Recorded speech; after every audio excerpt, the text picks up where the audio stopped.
Establishment of Pakistan 1947 to 1948. Immediate problems faced by Pakistan. Background. The boundaries of Pakistan were carved in an urgency. It led to great human suffering, loss of money, property, and the lives of many.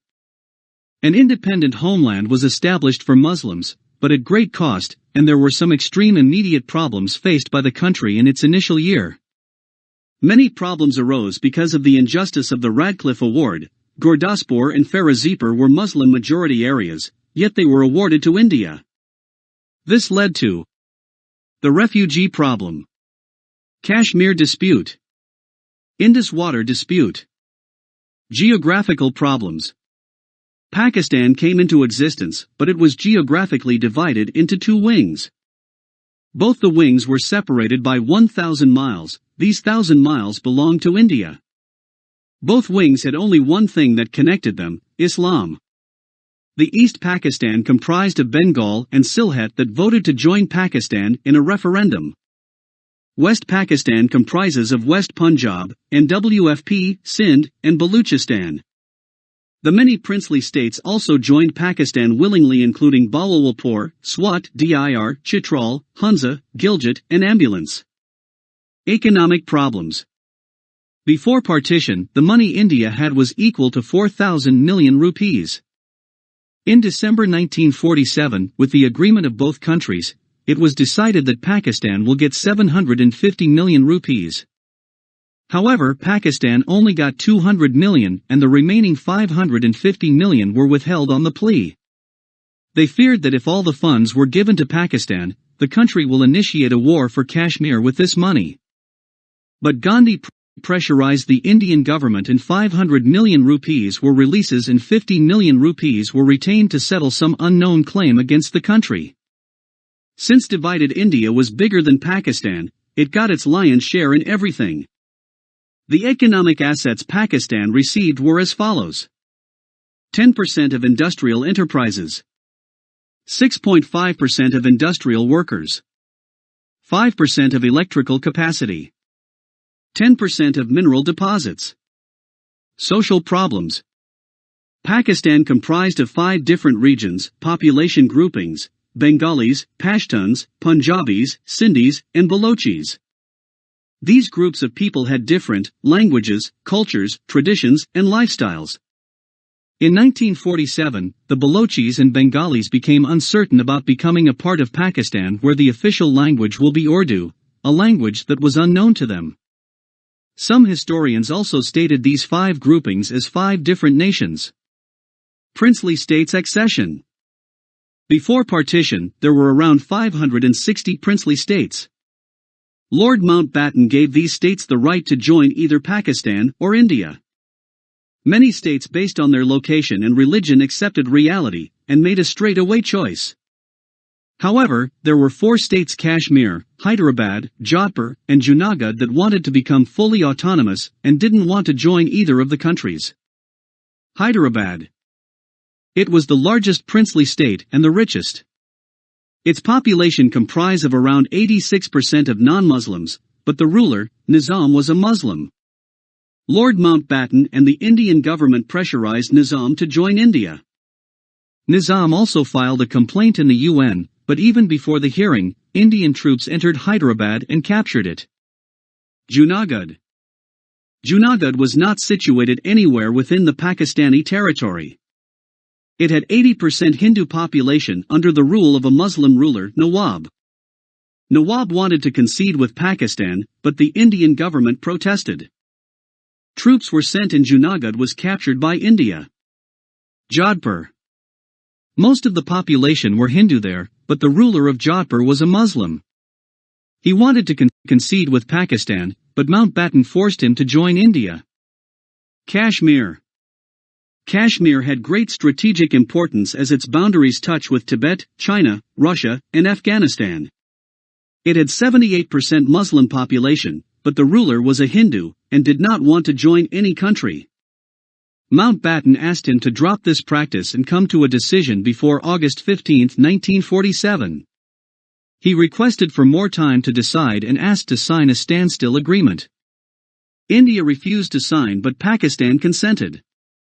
The local people started pressurizing the ruler that they want to concede with Pakistan because of their religion.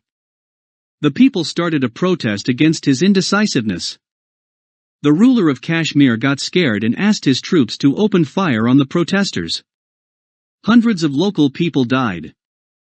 A local, Sardar Muhammad Ibrahim, stand against his brutality and set up a government as Azad Kashmir. The government of Azad Kashmir began a war against the ruler. In October 1947, the Pashtuns of NWFP wanted to avenge the deaths of their brothers and invaded Kashmir and reached its capital, Srinagar. The ruler sensed his defeat and ran to Jammu to hide and asked for help from the Indian government. India agreed to help on one condition, that Kashmir will become a part of India. India sent in Srinagar troops to launch a full-stack attack against the Pashtuns. Pakistan was pressurized by General Gracie, who was Pakistan Army's commander-in-chief, to not intervene. India attacked the Pashtuns with full force and forced them to move back to Pakistan. Pakistan with its troops did a full-scale war with Indian troops and took control over the Azad Kashmir.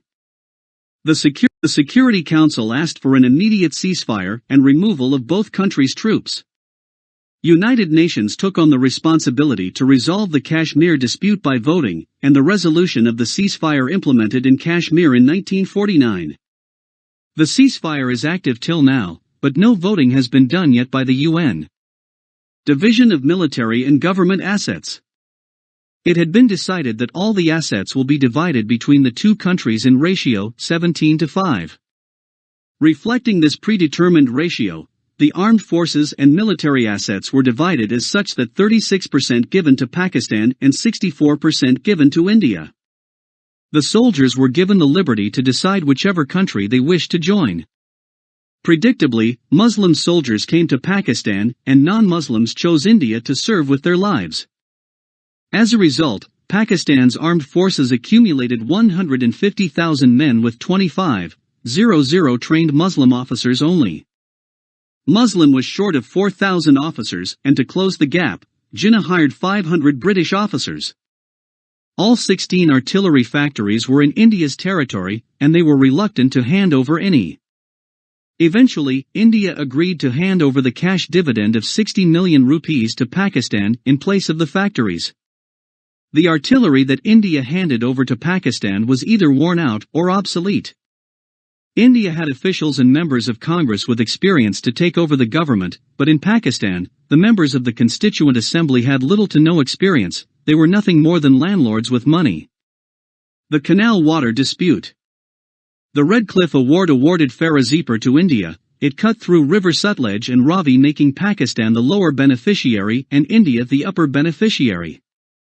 The west wing of Pakistan was fertile but dry and relied on an irrigation system that draws water from River Chenab, Jhelum, and Indus. The flow of water was controlled by a series of headworks that was on the Indian side of Punjab. Indian government promised not to intervene with the flow of water, but they went against their promise and stopped the water on April 1, 1948. This caused a huge loss to the economy of Pakistan, because it mainly depended on agriculture.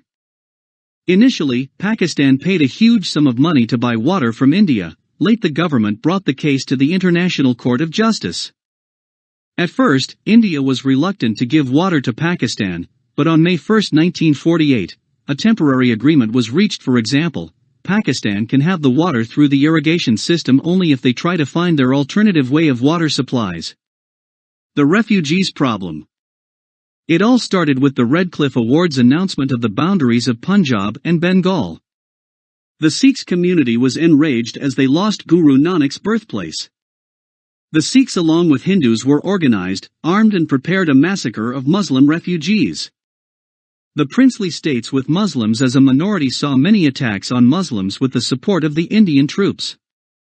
With partition, a massive migration took place. About 17 million people left their homes, businesses, and properties to protect their lives. About 7 million people migrated to West Pakistan from India, and millions of Hindus migrated from Pakistan to India in fear. In 1947, Karachi alone received 2 million refugees. The trains and caravans of refugees were attacked, and many innocents died in the brutal cycle of revenge on both sides of the borders. Some refugees migrated willingly and brought with them their valuables, but others were not so lucky and were forced to leave India to save their lives. Pakistan was a new country, suffering from many economic crises, and it became extremely difficult to accommodate this many refugees. Despite the crises, Muhammad Ali Jinnah set up a relief fund for the refugees, and the people of Pakistan came forward to donate as much as they can for the refugees.